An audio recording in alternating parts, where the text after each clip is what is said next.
Assalamu alaikum and welcome back to Quiet Reflections. I'm so glad that you've decided to tune back with me and hear me out. Another 15 minutes where we not just drink tea but spill some tea, and guess what we are good at? Flipping the scripts. I'm so excited that today I'll be discussing with you something that is very personal yet a very universal issue, that is the beauty standards.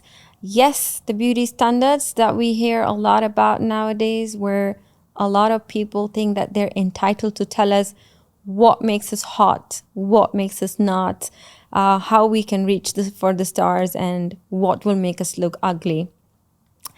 Well, here is it, all of that. You listen to a lot of things about beauty standards, be it from your lifestyle to the clothes you wear to how you carry your body and your hair, your makeup.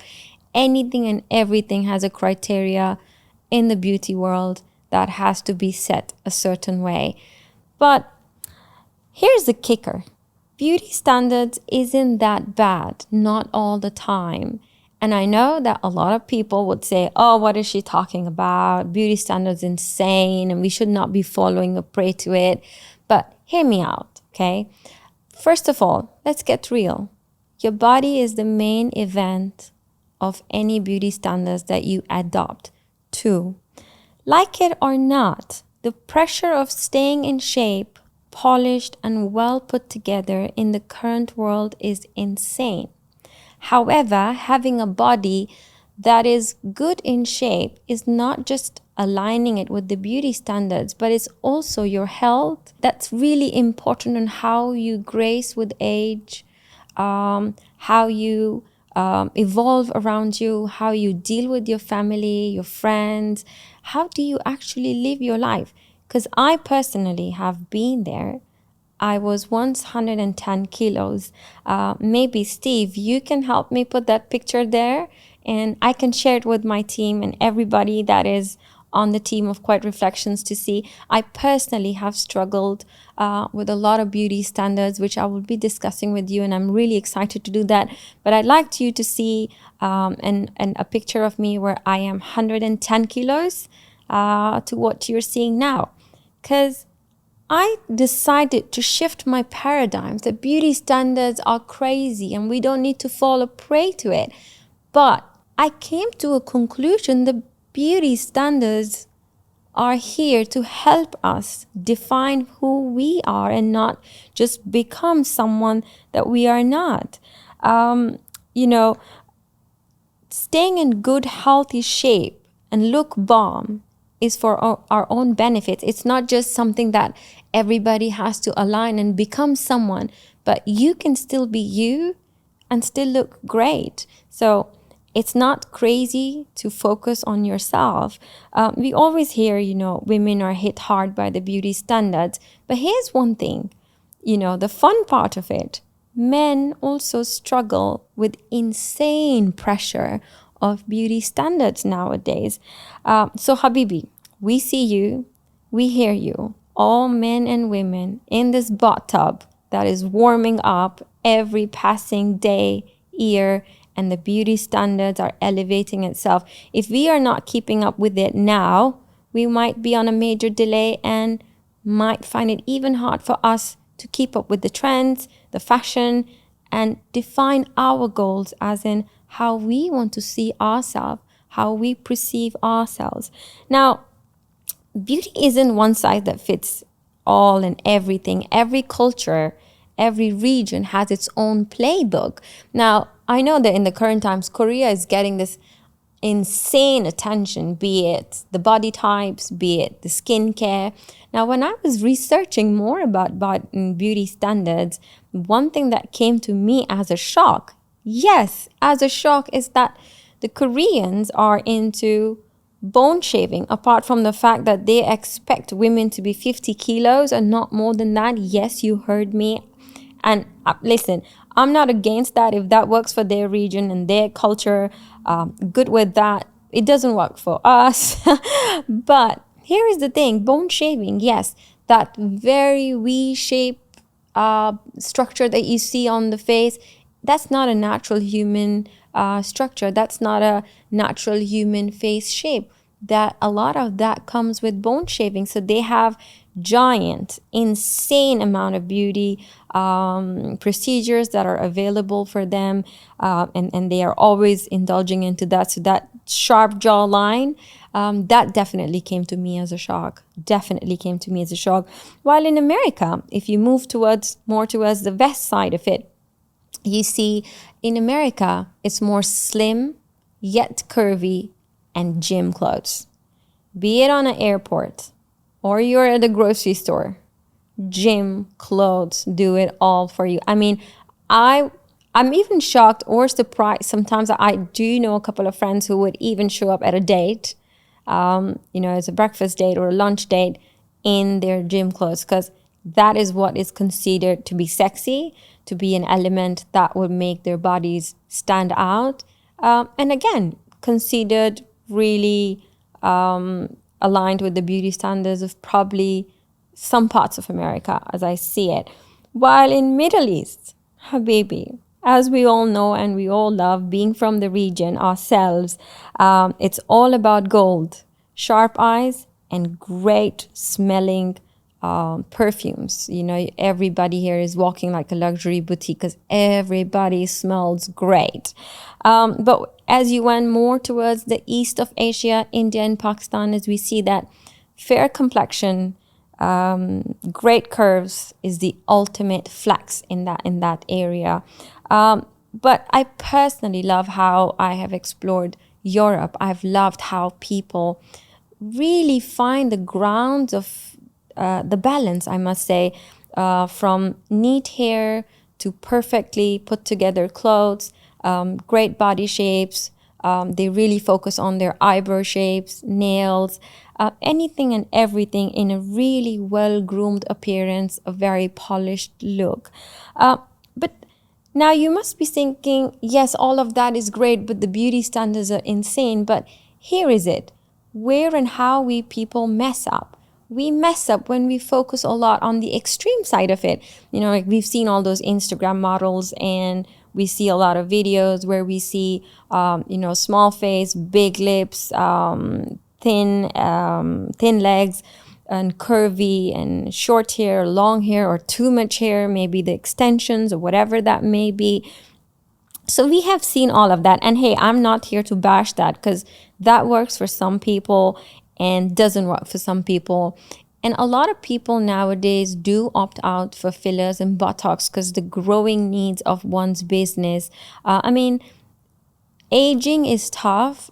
It is tough for a lot of people, because when you start to wrinkle, when you have issues with your eyes and your lips, when you're growing older, they tend to mold in a bit. So a bit of filler and Botox help a lot of people. But when we overdo this, it does get a lot ugly. And we ourselves, when we see it, we go like, hey, what on earth is that? We cannot really rely the fact that, is this how a normal human being should look like? But like I said, if you can spend a couple of thousands to go under the knives or get the right treatments for you, that's great, do it. But if you can't, your dignity, your identity, and your fashion is not tied down to cosmetic surgeries or all the procedures and treatments that are available for you.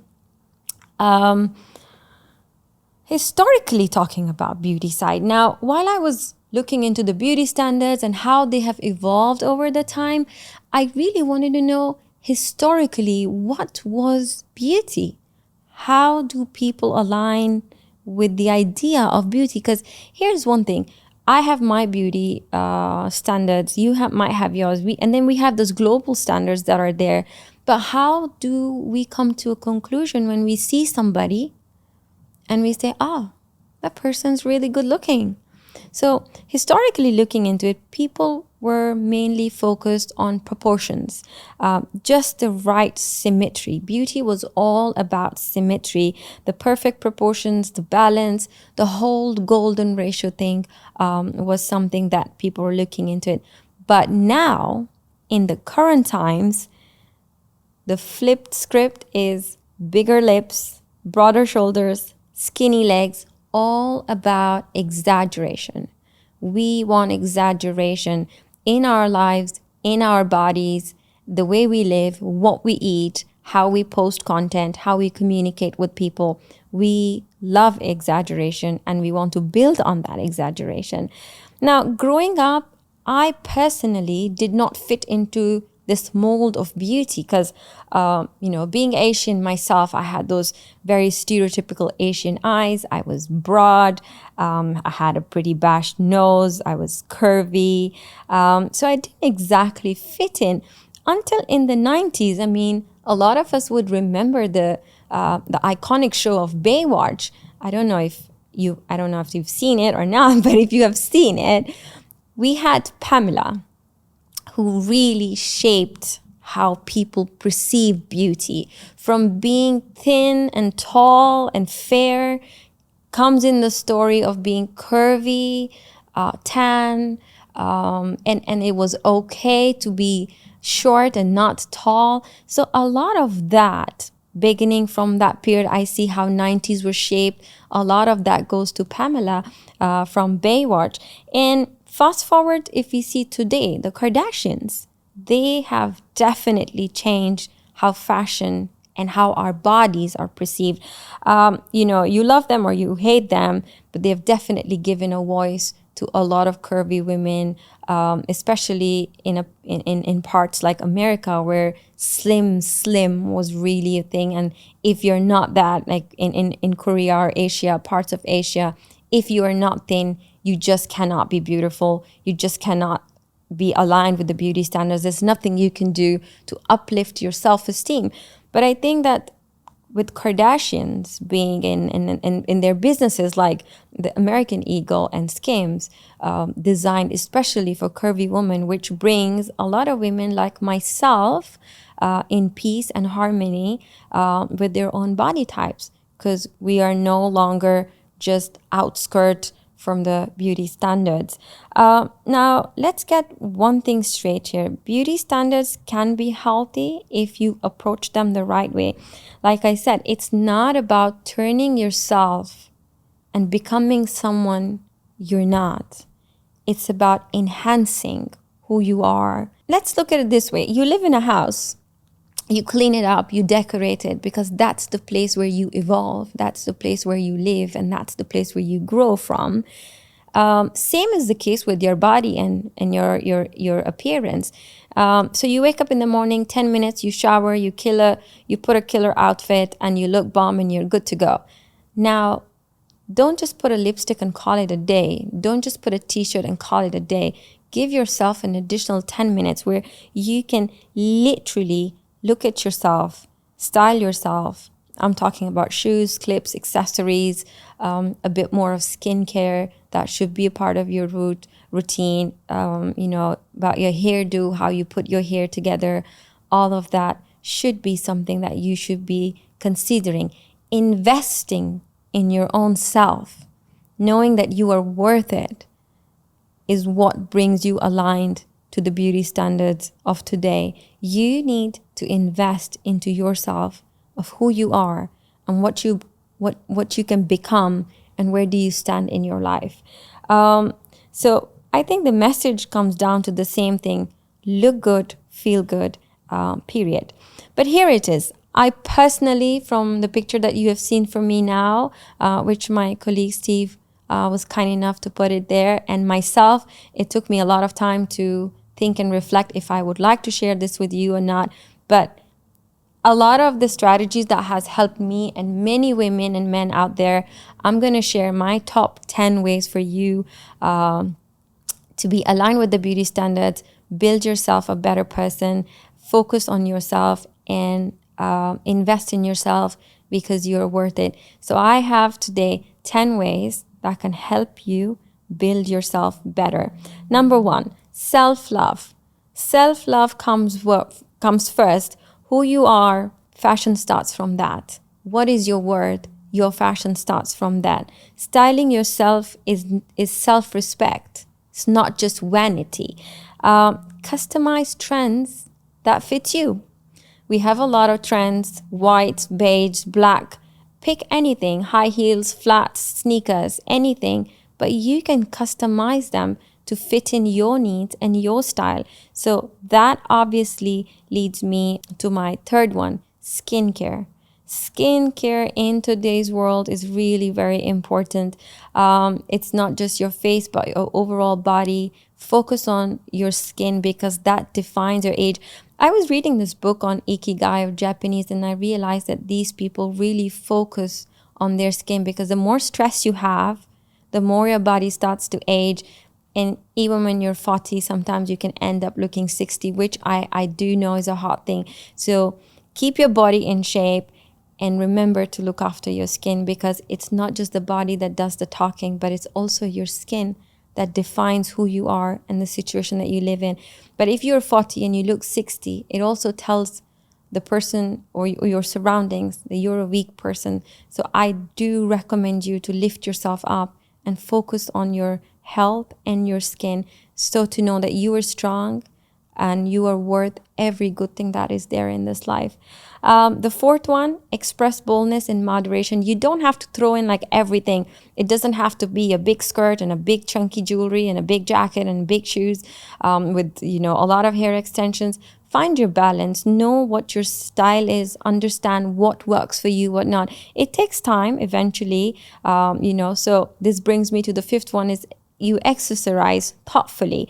So make sure that not everything is bold. If you think your eyes works the best for you, your lips works the best for you, focus on that while you ensure that you accessorize your clothes, your body, your hair, your nails, anything that you do. So make sure that you accessorize them and invest some time and energy in your own self.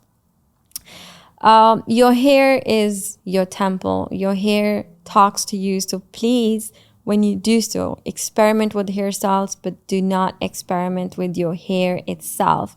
Health is equal to confidence. Confidence only comes with health. So you must invest in yourself. If you can't go to the gym, go for a walk.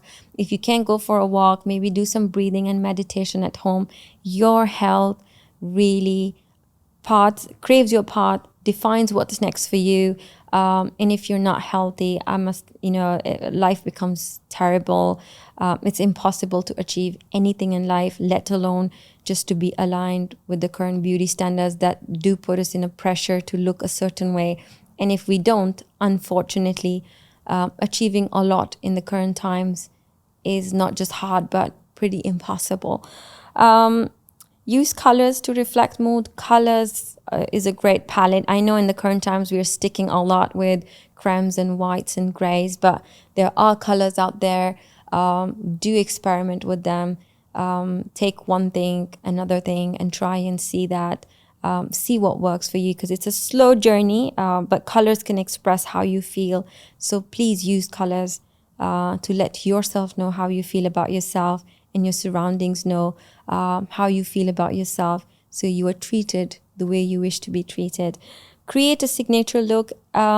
Very important. I must say it's very important. And it takes a lot of time, You can't just come up with your signature look overnight. I've been trying to find it for the last 10 years myself, but piece by piece, step by step, putting things together, removing one item, adding another one. Again, keeping in mind my skin, my health, my family, the loved ones, everyone, and my lifestyle. I need to keep it all together and find my balance. And eventually that leads you to a great signature look that sets you apart from anybody else that is out there. Confidence is the Golden Globe. The award here goes to confidence. Just remember, whatever you do, don't lose yourself in it. Beauty standards are here to enhance you, build you, make you a better person. They're here to help you carve your path towards success, towards what you need, what you see, what you want to achieve. It is here to help you, not to take away everything for you. So whatever you do, please don't lose yourself in all of it. Don't make it a mess, but use the platforms to stay true to who you are and keep your dignity. Find what works for you and what doesn't work for you. Like I said, beauty is not one size that fits all.